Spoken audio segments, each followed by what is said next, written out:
The prophet Baruch features Jerusalem as a mother looking to gather her children from exile. Jerusalem is invited to stop mourning because God will make her children return to her. It is with the same joyful anticipation that we must prepare for Christ's coming among us. Let us now hear our first reading.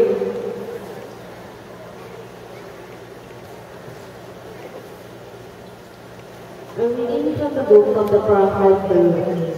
Jerusalem, take off your robe of mourning and misery.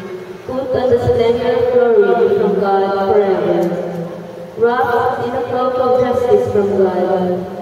Bear on your head the mitre, that displays the glory of the eternal name. For God will show all the earth her splendor.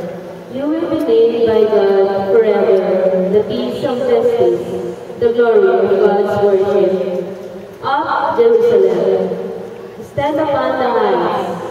Look to the east and see your children gathered from the east and the west at the word of the Holy One, rejoicing that they are remembered by God. Led away by food by their enemies they left you. But God will bring them back to you, born aloft in glory as on royal thrones. For God has commanded that every lofty mountain be made low, and that the age-old depths and gorge be filled to level ground. That Israel may advance, securing the glory of God. The forest and every fragrant kind of tree have overshadowed Israel at God's command. For God is leading Israel in joy by the light of His glory, with His mercy and justice for company. My dear brothers and sisters, the word of the Lord.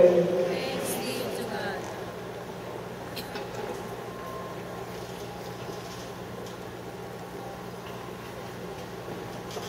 For our sorrow song, let our response be. The Lord has done great things for us. We are filled with joy. Kindly. The Lord has done great things for us. We are filled with joy.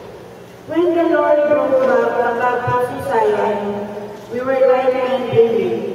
Then our mouth was filled with laughter, and our tongue with rejoicing. Response. The Lord has done great things for us. We are filled with joy.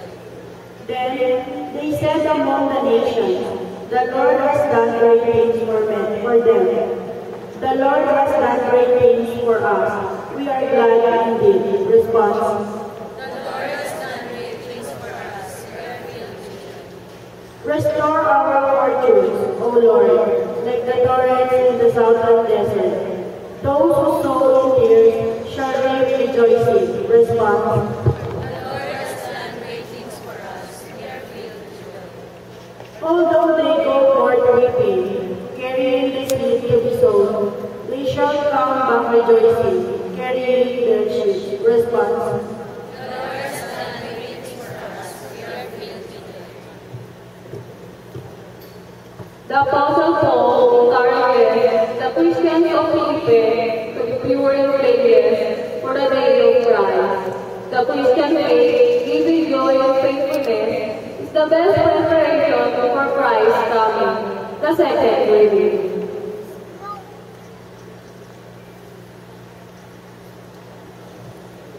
A reading from the letter of St. Paul to the Philippians.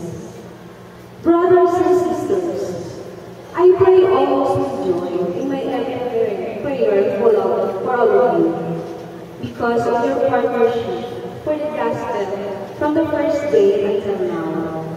I am confident of this, that the one who began a good work in you will continue to complete it until the day of Christ Jesus. God is my witness, how I long for all of you with the affection of Christ Jesus. And this is my prayer, that your love may increase ever more and more in knowledge and every kind of perception, to discern what is of value, so that you may be pure and blameless for the day of Christ, filled with the fruit of righteousness that comes through Jesus Christ, for the glory and praise of God. My dear brothers and sisters, the word of the Lord. Thanks be to God. Please all rise